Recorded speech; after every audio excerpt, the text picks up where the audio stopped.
శశివరణం చతుర్భుజం ప్రసన్నవదనం ధ్యాయేతు సర్వ విఘ్నోపశాంతయే అగజ ఆననపద్మార్కము గజానన మహర్నిశం అనేకదంతం భక్తానాం ఏకదంతముపాస్మహే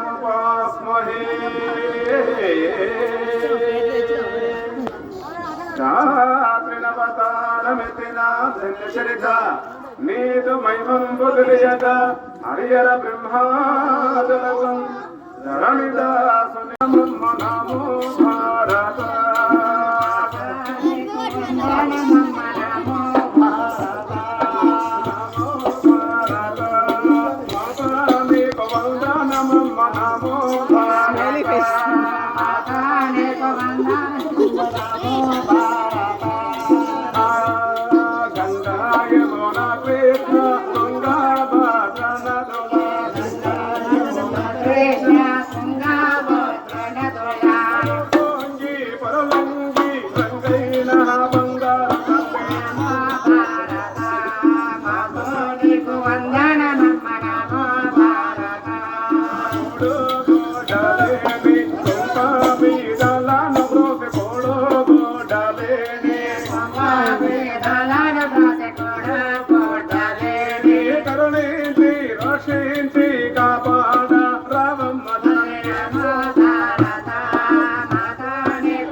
నమో భారత అనగా ఎవరు నాయన?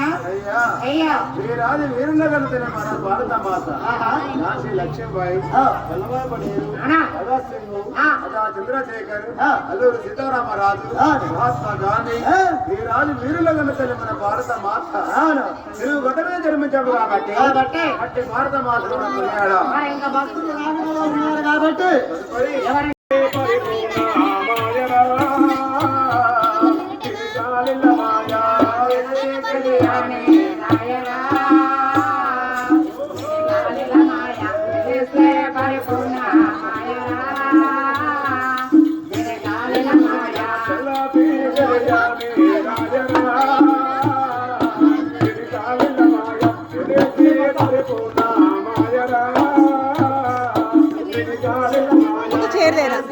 చేరేసుకో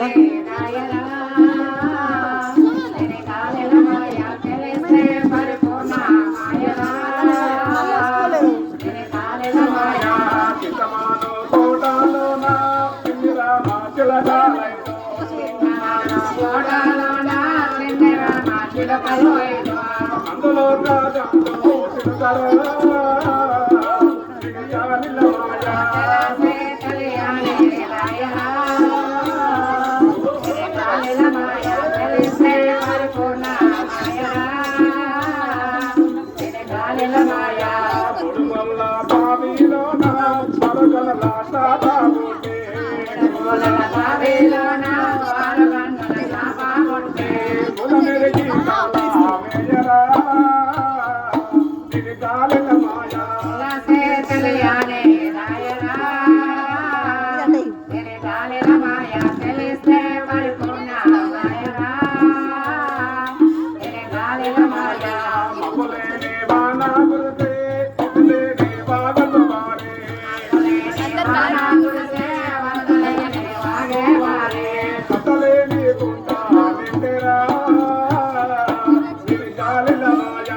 రాకలేని చెయ్యరా ఇది గాలిల మాయా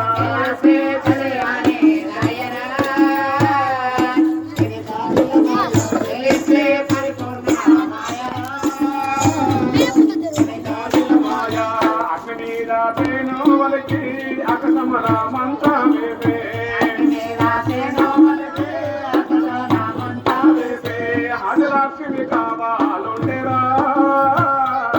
ఇది గాలిల మాయా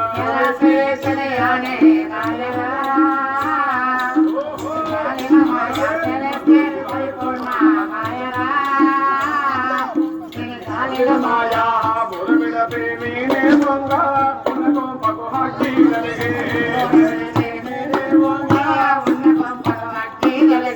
బురమిడ ప్రేమీనే దొంగ ఉన్నగొంపకు హక్కి కలిగే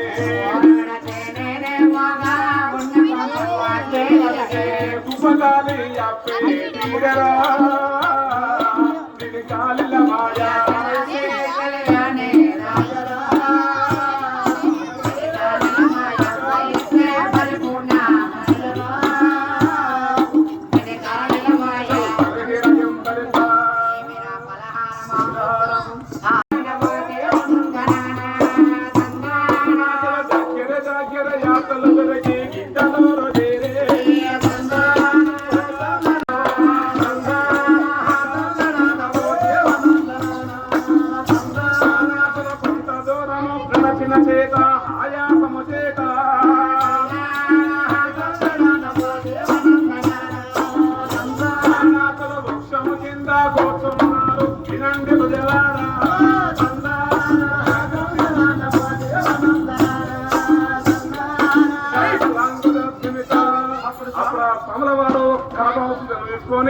నడుచుకుంటూ పేద అడుగు చేరుకున్నాడు.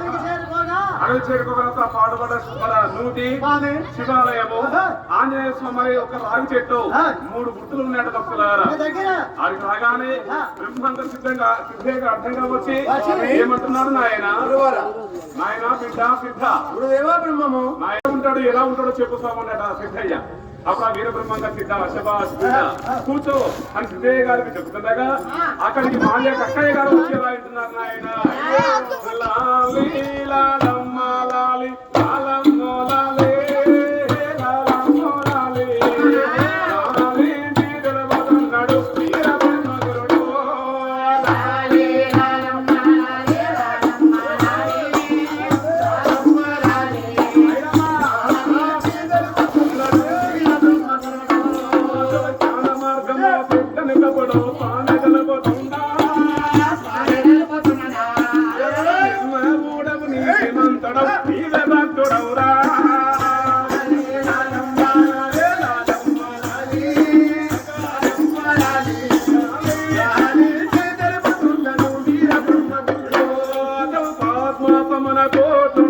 పలికినాడు దేవా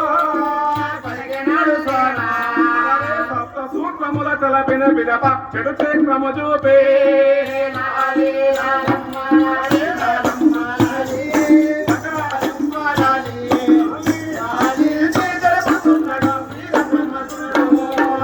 ఆది దేవతలు అంతర్లక్ష్యమత చూడక కనపడురా నమ్మిన వారికి కొట్ట లోపల దేవుడుండునయ్యో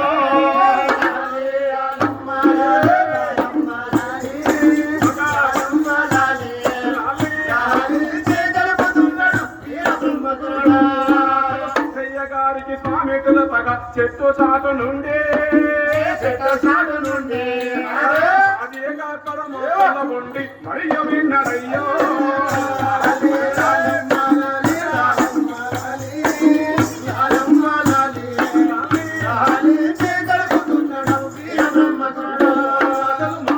అక్కడ మొత్తల ఉండి మరియు విన్నడయ్యో పొట్ట లోపల దేవుడు ఉంటాడని గట్టిగా భావించే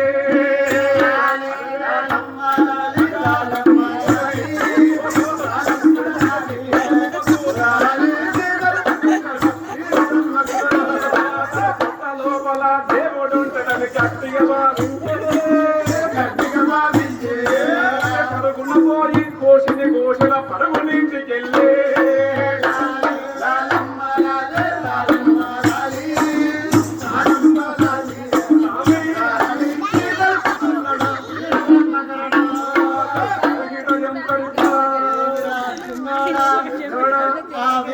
మన స్వాముల వారు సిద్ధాన్ని కూర్చుండబెట్టి ఏమని చెప్తున్నాడు? నిశ్శబ్దం కూర్చోవాలి. కూర్చో. అప్పుడు బ్రహ్మం గారు యాదగిరి గుట్ట అంత దూరం పోయి ఆ దేవుడి కాడ కొబ్బరికాయ మాత్రమే కొట్టి వస్తారు. అవును మానవుడి బొత్తలు దేవుళ్ళు ఉంటే అంత దూరం ఎందుకు పోవాలి? అదే కొబ్బరికాయ తీసుకొని మన బొత్త మీద కొట్టుకుంటే అయిపోతుంది కదా. అయిపోయి షార్ట్ కట్ వచ్చేది. అంతేగా మరే గుడి గుర్తింపుడు కోసానికి అంటే నేర్పుడు కోసానికి కానీ గుళ్ళల్లో గోపురాలలో భగవంతుడు ఉండరా? మరి ఇక్కడ వెంకటేశ్వర స్వామి రావుల వారి దేవాలయం ఉంది. ఉన్నది.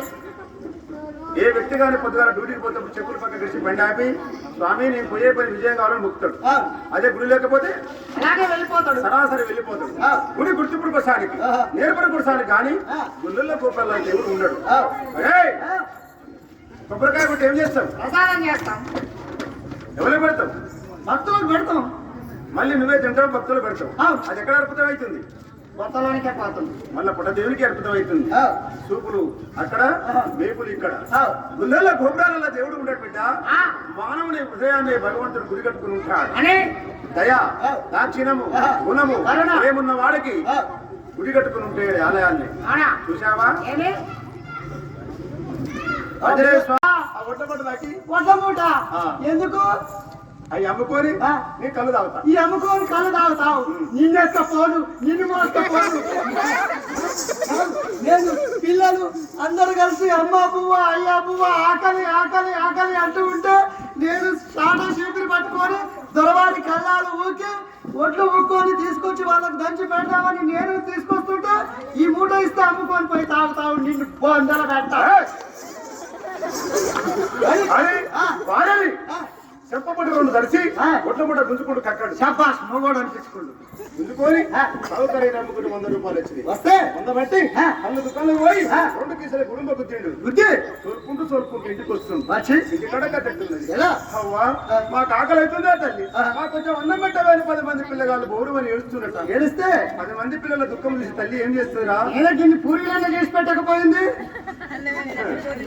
అన్నమే లేదు రామగుడు అంటే పూరీలు చేసి పెట్టాలట. అంటే పూరీలు చేసి పెడతాను కూడా బీదోళ్ళ పూరీలు చేసే పరిస్థితి అదే ఉండరా? అంటే గరీబ్ వాళ్ళ ఏం లేదోళ్ళు లేదు. కడ బీదోళ్ళు. పిల్లలైతే బరాబారే. అలా సంవత్సరం వాళ్ళ ఇష్టం మనకి. పిల్లలకు అన్నానికి సంబంధం ఉండదురా. అంటే కనని అన్నారు కనని 10 మంది పిల్లల పోషించుకుని తినడానికి తిండి లేదు.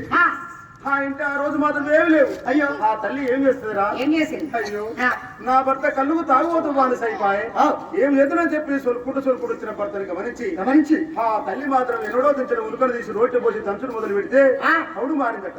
ఆ తౌడు నువ్వు దంచితే పిండిగా మారింది. పిండి కుండలు పోసి ఆ పొయ్యి మీద పెట్టి అంబలు కాల్చిందట. తౌడు అంబలు కాల్చి తలా ఒక మట్టి చిప్ప పోసుకొచ్చింది. 10 మంది పిల్లలకు 10 చిప్పలైంది. తల్లికి మాత్రం ఏం మిగలేదు. నా పిల్లల కంటే నాకు ఎక్కువనా అని నీళ్లు తాగి కొంగు నడుపు కట్టుకొని పోషవ తల్లి ఇటు 5 పిల్లల ప్రక్కన పండ పెట్టుకొని పండుకుంది పోషవ తల్లి. అనుకోని ఉండగా ఫుల్లుగా తాగి